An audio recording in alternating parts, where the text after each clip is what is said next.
It's Andra Zaharia. And Dave Smythe. And this is the Cyber Empathy Podcast. By taking an empathetic approach to technology, we can create space for positive change and healthy relationships to grow. We share stories of kindness, curiosity, and connection that show how we can all shape online privacy and security. Thanks for being here.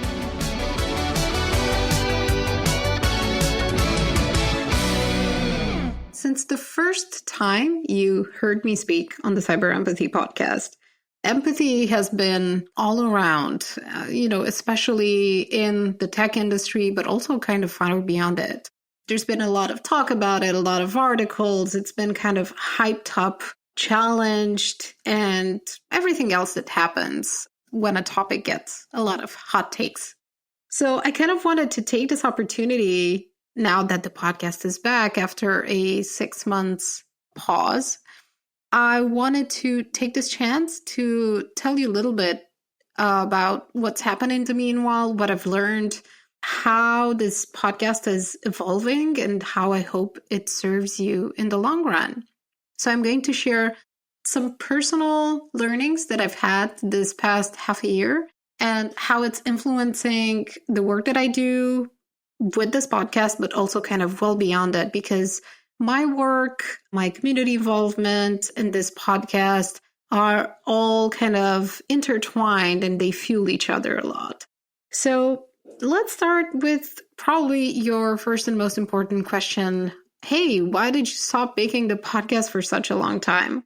The reason is kind of a simple one and something that you might have felt as well. In February, it was quite difficult for me to focus on anything else.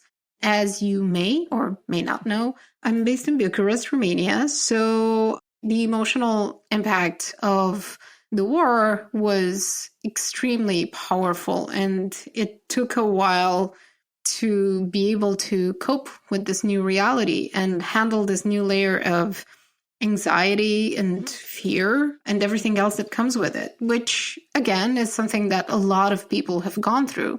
It's just that I realized that I couldn't possibly, serve this podcast with the positivity and energy that I usually put in it.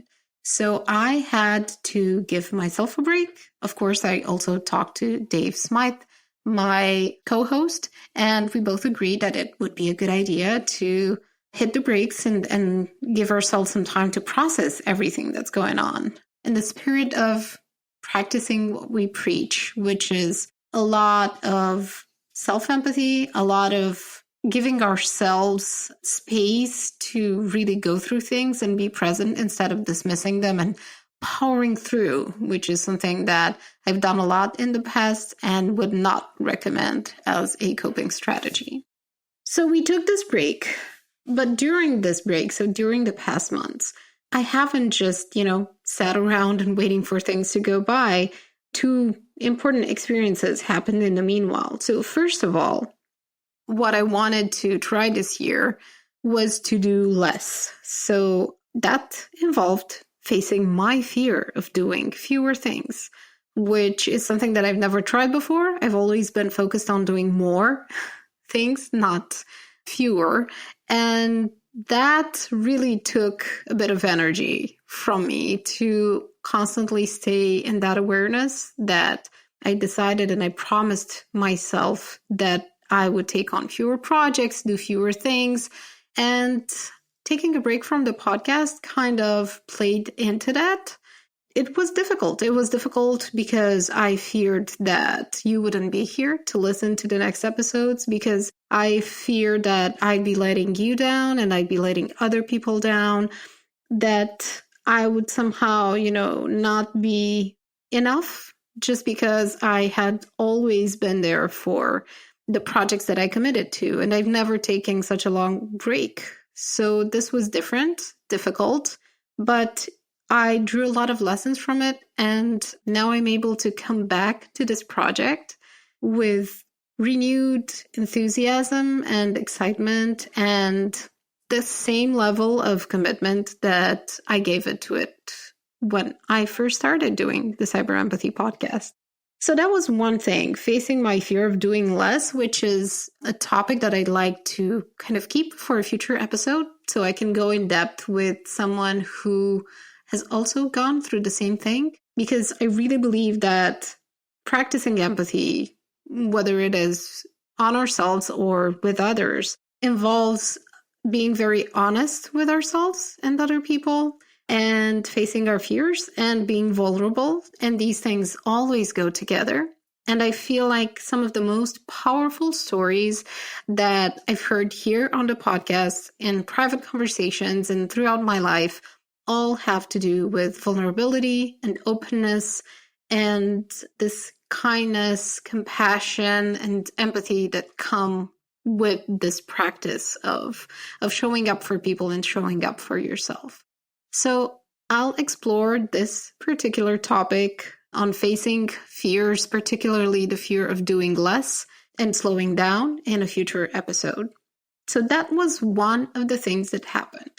The other thing that happened is that I did a course, a program focused on developing my listening skills, because I wanted to explore new ways to deepen my practice of empathy and my understanding of this concept while I was on that break. And it was really, really helpful and really rewarding to go through such an intense experience, because I realized that although I do a lot of listening to, guests on the podcast, the people around me, customers, my clients, their customers, people that I work with, it's my job to listen to them and listen thoughtfully. Although I do this a lot, I realized that my ability to listen to other people was not quite as developed as I thought it was.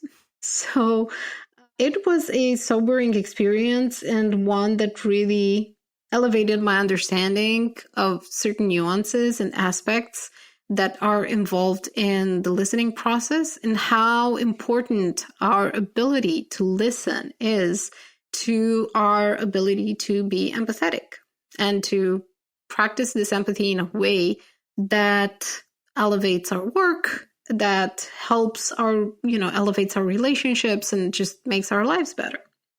So in this realization, at the core of this realization sits the fact that we see this issue all around us. We don't feel like people are really listening to us. And perhaps many of the people around us feel the same, that we don't listen to them well enough. And we don't listen to understand, but we listen to reply. And the more stressed out, the more tired we are, the less we're able to listen to other people. And that creates a lot of problems that could be avoided. It creates a lot of frustration, a lot of tension, and that escalates into a lot of the issues that you're probably dealing with as well. So this is why I wanted to take a moment and share with you some of the things that I've learned in this program and how I've seen them tied to the core structure of this podcast and how I hope to serve you through it. So here are four main ideas that I took from this listening program, and they're all focused on practicing empathy. So the first one is this: our bodies cannot tell the difference between real and imagined threats. Neuroscience has proved this time and again. So in cybersecurity particularly, and related to cybersecurity, experiences that are related to cybersecurity put us in a state of stress. So when we are in that state of stress, our bodies don't react well. We can't make good decisions because we instantly go into fight or flight. We become defensive. So we don't pay as much attention to what other people tell us. And this happens in kind of every aspect of cybersecurity, whether you're just, a regular person who has nothing to do with the industry, but you have to deal with, let's say, managing your passwords, or you heard about another cyber attack or things like that. That is going to stress you out. It is going to frustrate you, and it is going to impair your ability to listen and to act on something that might help you. That realization by itself can be quite helpful. If you're someone in, let's say, a management position or a CEO role, and you have to deal with cybersecurity things and all the complexity that it brings and all the questions around it, that's going to stress you out. And again, that's going to make you less receptive to what specialists will tell you, to what other people are trying to communicate. So I feel that it is incredibly important to be able to realize that our listening abilities are worth cultivating and developing, especially in cybersecurity, especially when we have to deal with complex, abstract notions that our bodies perceive as really stressful. And being able to truly listen to someone, being able to sit there and just be in the moment, be committed to the other person, and giving them your full attention, that can really change things. I've seen some of the life-changing conversations that I've had with people along the years in many roles from many different perspectives have all been so impactful because we were there for one another, because those conversations were wrapped up in a protective bubble of sorts that concentrated our attention and our energy on that particular moment. Because what I've seen is, and what I've learned is that when you listen to people, when you let them work through their thoughts and get clarity, when you're able to, be a sounding board for the other person, when you're able to hold space for the other person and let them go through their entire thought process without interrupting them and without disconnecting from that conversation, things can really improve substantially. You get more clarity, you have that sense of connection, you strengthen the relationship, and a lot of good decisions can come from this, and it can really accelerate good decisions and the actions that come from them. So that was an important thing that I wanted to mention, which is this idea that we can reduce stress and tension by listening and by practicing empathy through listening and through being present. The second thing that I learned was around judgment. In cybersecurity, especially if you're on Twitter, you will see a lot of hot takes. And not just on Twitter, but in the media as well, generally. And hot takes are basically judgment. And when we judge someone, we usually judge something within ourselves, which can signal that there's an issue there that's worth exploring or perhaps working on. So even if we're the kind of people who just read the tweets or read the news article without actually commenting on it, even if we judge people in our mind without telling them, it still impacts that relationships and that perception. Because when we're listening and when we're reading for something, we'll probably look for confirmation for the scenario that we created in our mind. We can't see people for what they are and what they do. Instead, we try to kind of pick and choose things from their behavior, and so we could match them with that profile that we've built in our brains. And one of the things that was helpful throughout this program was to really practice this and kind of go through this exercise where we had to distinguish between facts and judgment. A fact is something that's objective. For example, let's say someone didn't want to help their friend or acquaintance move. But that fact can become a judgment when we add a layer of interpretation. For example, if we say that, hey, that was a bad person for not wanting to help their friend move, that's a judgment because we don't really know if they're a bad person. We don't know what their rationale was. And we're basically just assuming that that is a bad person. And obviously, we're judgmental people because we've evolved as such, and it really comes naturally to us. And the goal is not to never judge another person again, ever, because that's going to be impossible, including ourselves. But rather, the goal is to be able to distinguish between facts and judgments. So that's one of the things that really stood out for me, especially, and I wanted to pay special attention to this when I'm triggered. Because when we get triggered by something, whether it's a hot take, a news item, conversation, a new vulnerability, whatever it is, it becomes more difficult for us to identify facts. We go, again, into fight or flight because triggers generate a strong negative reaction in us. So it's important to realize and to look into this. And I know it's not that easy to practice as it sounds, but it's important to realize when we get triggered that it's not always because someone did something, but because there's something in us that we haven't yet resolved around that issue. So, for example, for many people, the issue of dealing with passwords and keeping them safe is a huge trigger. It's a huge trigger because it brings on a lot of frustrating experiences from the past, a lot of situations when these people felt inadequate, when they felt not competent enough, perhaps not knowledgeable enough, fed up, and so on and so forth. So a lot of negative emotions. And that's because, for example, they haven't taken the time to set up a password manager, for example, or things like that, because they feel that some things are out of their control, because they feel that password security brings on too much complexity into their lives, and they don't really see what the point is to go through all that trouble.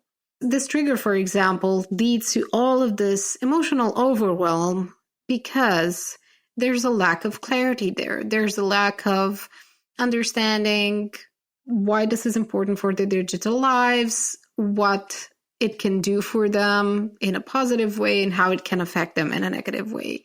And obviously, not everyone can spend the time to figure out why they're triggered and what to do about it. So that's why I feel that one of the key elements in cybersecurity and in relationships and how these two come together is to have someone you can trust who can help answer these questions.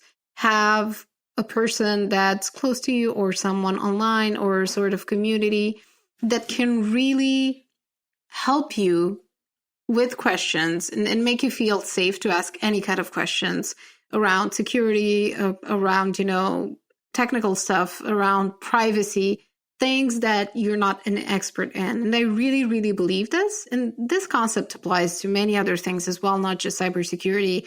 I think that that's what's interesting, particularly about looking at cybersecurity from an empathy angle, is that you discover a lot of things that you can carry into other areas of your lives. There are tons of evergreen concepts, examples, perspectives that you can use to improve other areas of your life. So having someone you can trust is essential to security. It is essential to privacy. Trust is tied into our need for security, which is one of our fundamental needs. So being able to rely on this type of a relationship is extremely important, whether you work in companies, whether you're at home and you have to deal with taking care of the devices that, your entire family uses. Whatever the situation is, trust, a healthy relationship, listening, and empathy make a difference that has a very good and strong and positive ripple effect into your life. So I wanted to tie another aspect here that I learned into this conversation, which is the challenge that empathy blockers bring in. So while we were in this program dedicated to developing our listening skills, we specifically learned about some empathy blockers that generate disconnect in a conversation. So, for example, the big idea around empathy blockers is that when you're talking to someone, if you keep thinking about how you'll be perceived by the other person, you disconnect from the other person, and you can end up using these empathy blockers, which basically signal to the other person that you're no longer there, you're no longer emotionally involved, and leads to the other person, shutting down, dropping off, and just taking 2 steps back. So 4 of these empathy blockers, which I've seen myself use quite a lot, unfortunately, are domination, manipulation, disempowerment, and denial.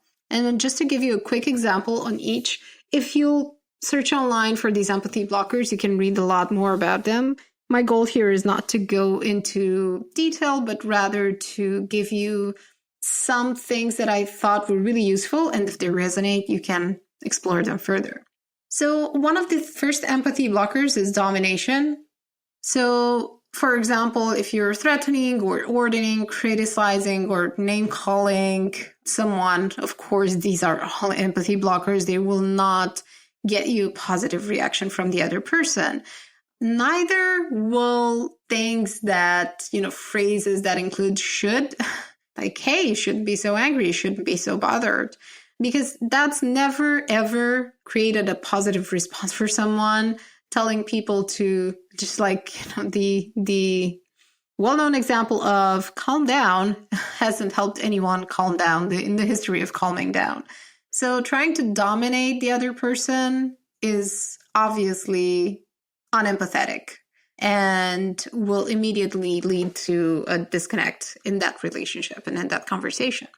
The second empathy blocker, manipulation, can look like withholding relevant information, can look like interrogating, can also look like praise, especially, for example, when you get praise for something that you're really good at, but you get praise because the other person knows that you're more likely to do the thing simply because they told you they're really good at it, that you're really good at it.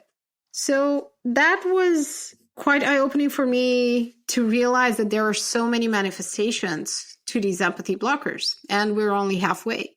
The third one is disempowerment. For example, labeling people and diagnosing their motives without actually listening to what the other person has to say and letting them express their motive can be really disheartening. Giving untimely advice when people don't ask for it is a huge empathy blocker, and one that I've been guilty on more times than I would like to admit. I have the tendency to jump in and help people without asking them if they want to be helped first. And this is one of the key things that I've been working on since doing this course, and it's really created some positive change that I've been able to observe. It has also helped me gain some breathing room in the process. Also, disempowerment as an empathy blocker can manifest by changing the topic, so leaving the other person stranded in the middle of the conversation, trying to persuade them with logic and trying to, without letting them go through their entire thought process, and rather trying to analyze their thought process while they're speaking. And also topping. And oh boy, this is something that I used as well. For example, when someone tells you that they're going through a rough time, you come in and say, yeah, but let me tell you about that time that I had something much worse happen to me. That basically, it dilutes their problem. It minimizes it. That person might feel like they shouldn't be talking about this because other people have it much worse, and their, let's say, frustration, their grief, their anger isn't justified. These are all kind of facets to explore. And the last empathy blocker that I wanted to talk about, and again, if this is interesting to you, let me know, and I might do an episode that's dedicated entirely to empathy blockers. So the last empathy blocker is denial, refusing to address an issue and trying to be reassuring to the other person without holding that space for them can, again, cause disconnect in the conversation. It can impact the relationship and really rob you of opportunities to connect and to understand the other person. So, hey, who knew? There are so many manifestations, especially some that feel positive to the people involved. And who knew these manifestations can hurt, let's say, the connection between two people and hurt your ability to be empathetic so much. Something to explore. So as a roundup to the things that I've learned, one last thing is that empathy does not mean agreement. And empathy really works if it comes before honesty. We should always check in with people before sharing advice. It helps us to check in with people before offering advice or suggestions and see if they're open to receiving it or if they just need someone to listen to them. To me, this exercise in developing my listening abilities was a form of exploration. And this is how I see empathy as well, as an exploration of other people's needs and mentalities, and how we might be able to peel away a lot of the misconceptions and biases and distortions that sit in our way and really connect with others so we can have better conversations, stronger relationships, do better, more meaningful work, and try to resolve some of the key issues that affect everyone's lives. And this is how I see this podcast continuing to serve you. And this is what I wish for it, to surface all these ways in which people act empathetically, to understand how we might be hurting others while trying to be empathetic or believing that we are empathetic, and collecting proof along the way on how we really behave so we don't reinforce our self-limiting beliefs, but rather look for new, more generous ways to connect to other people. After this program and after the past 6 months in which I've been studying empathy and been practicing a lot of these things, I have a new appreciation for people who can sit in silence, listen, and hold space for others.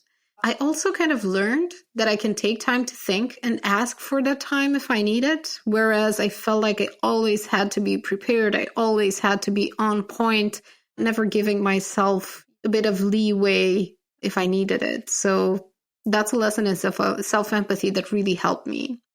And also, I feel less guilt about not doing this podcast for a few months because I'm now able to bring more value to it.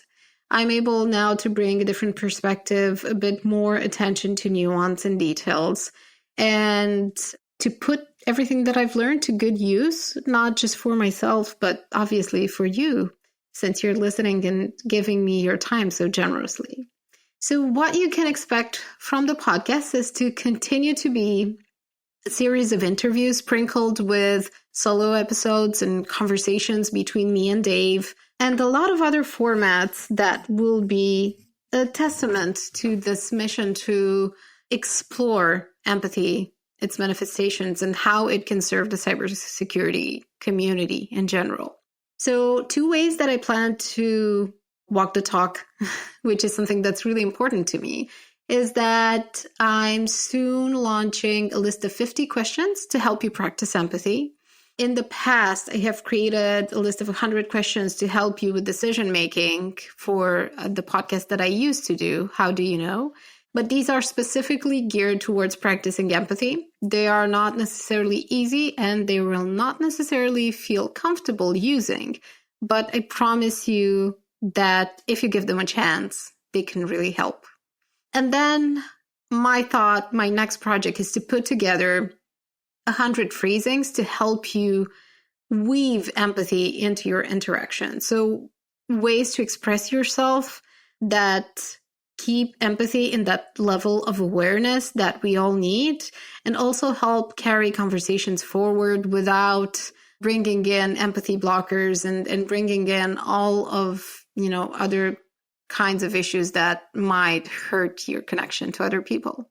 So I hope that these things that I've learned have helped you. I hope that you understand why I took this break and what's coming next after it. I'm really thankful to be able to do this project because it gives me an opportunity to reflect, to connect, to share with you what I learned, and to keep kind of getting and fueling my own enthusiasm with the energy that other people put into this podcast, either by being a guest on it, giving feedback, and especially by listening to it like you're doing now.